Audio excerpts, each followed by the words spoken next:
Salam sejahtera Malaysia. Denyut nadi suara rakyat bergema di channel ini. Tukar topi lagi. Teng.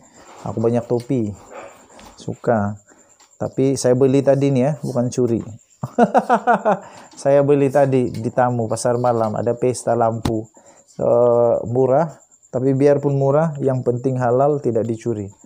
Rupa-rupanya Datuk Seri Najib Tun Razak seolah-olah sudah tahu bahwa dia akan masuk penjara.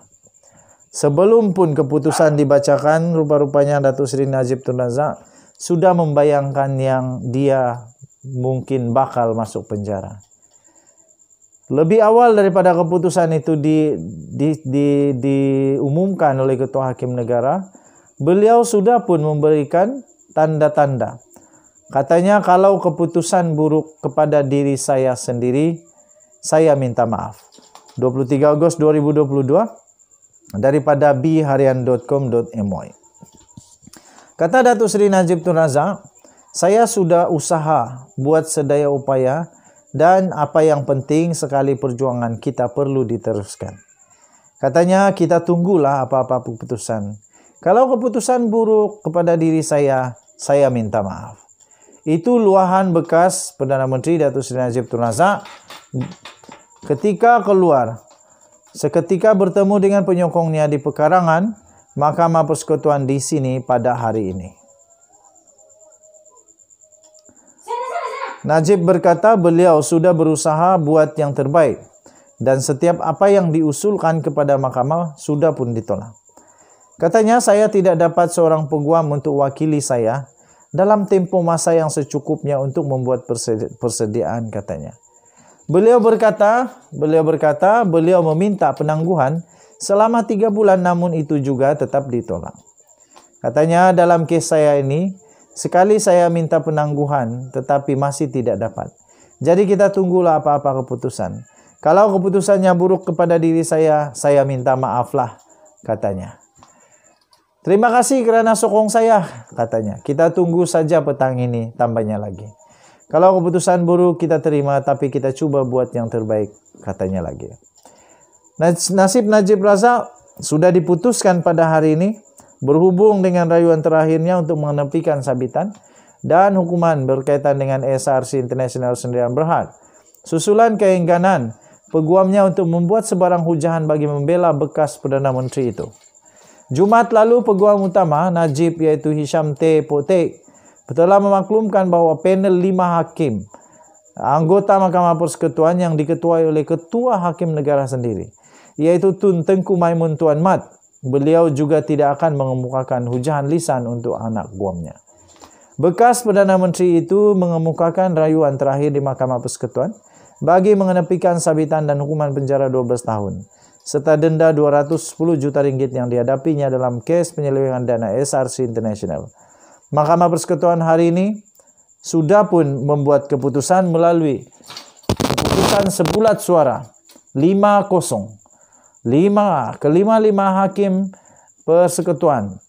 Mahkamah Persekutuan telah mengambil keputusan bahawa ya, Hakim Muhammad Nazlan tepat sekali ketika membuat keputusan itu dan Najib Razak didapati bersalah, dikekalkan hukumannya 210 juta ringgit Malaysia denda dan juga 12 tahun penjara tuan-tuan dan puan-puan. Denyut nadi suara rakyat bergema di channel ini. Jangan lupa tekan butang subscribe, like dan share. Komen banyak-banyak supaya dapat penambahbaikan pada video akan datang. Kita jaga kita cintai Malaysia kita junjung perlembagaan, rukun negara kita tegakkan. Kedaulatan undang-undang pasti menjadi pegangan. Kita jumpa lagi. Bye-bye. Salam sejahtera Malaysia. Denyut nadi suara rakyat bergema di channel ini. Tukar topi lagi. Teng. Aku banyak topi. Suka. Tapi saya beli tadi nih ya, bukan curi. Saya beli tadi di Tamu Pasar Malam, ada pesta lampu. Murah, tapi biarpun murah, yang penting halal, tidak dicuri. Rupa-rupanya Datuk Seri Najib Tun Razak seolah-olah sudah tahu bahawa dia akan masuk penjara. Sebelum pun keputusan dibacakan, rupa-rupanya Datuk Seri Najib Tun Razak sudah membayangkan yang dia mungkin bakal masuk penjara. Lebih awal daripada keputusan itu diumumkan oleh Ketua Hakim Negara, beliau sudah pun memberikan tanda-tanda. Katanya, kalau keputusan buruk kepada diri saya sendiri, saya minta maaf. 23 Agustus 2022 daripada bharian.com.my.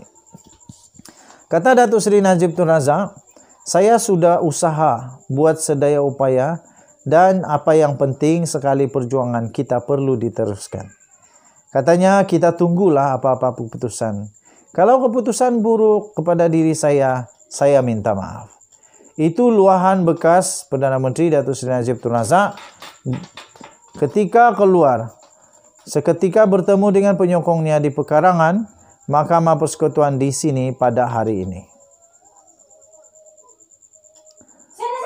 Najib berkata beliau sudah berusaha buat yang terbaik dan setiap apa yang diusulkan kepada mahkamah sudah pun ditolak. Katanya, saya tidak dapat seorang peguam untuk wakili saya dalam tempoh masa yang secukupnya untuk membuat persediaan, katanya. Beliau berkata beliau meminta penangguhan selama 3 bulan, namun itu juga tetap ditolak. Katanya, dalam kes saya ini, sekali saya minta penangguhan tetapi masih tidak dapat. Jadi kita tunggulah apa-apa keputusan. Kalau keputusannya buruk kepada diri saya minta maaflah, katanya. Terima kasih kerana sokong saya, katanya. Kita tunggu saja petang ini, tambahnya lagi. Kalau keputusan buruk kita terima, tapi kita cuba buat yang terbaik, katanya lagi. Nasib Najib Razak sudah diputuskan pada hari ini, berhubung dengan rayuan terakhirnya untuk menepikan sabitan dan hukuman berkaitan dengan SRC International Sendirian Berhad. Susulan keengganan peguamnya untuk membuat sebarang hujahan bagi membela bekas Perdana Menteri itu. Jumaat lalu, peguam utama Najib iaitu Hisham T. Potek telah memaklumkan bahawa panel 5 hakim anggota Mahkamah Persekutuan yang diketuai oleh Ketua Hakim Negara sendiri, iaitu Tun Tengku Maimun Tuan Mat, beliau juga tidak akan mengemukakan hujahan lisan untuk anak guamnya.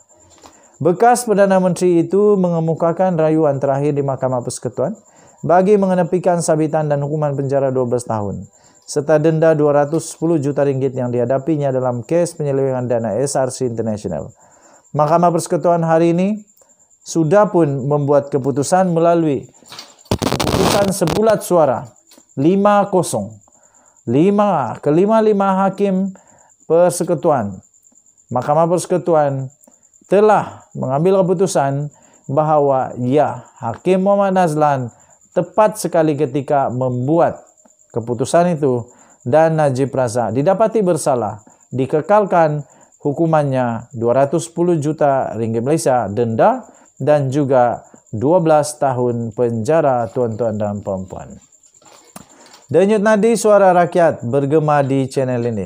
Jangan lupa tekan butang subscribe, like dan share. Komen banyak-banyak supaya dapat penambahbaikan pada video akan datang. Kita jaga kita cintai Malaysia kita junjung perlembagaan, rukun negara kita tegakkan. Kedaulatan undang-undang pasti menjadi pegangan. Kita jumpa lagi. Bye-bye.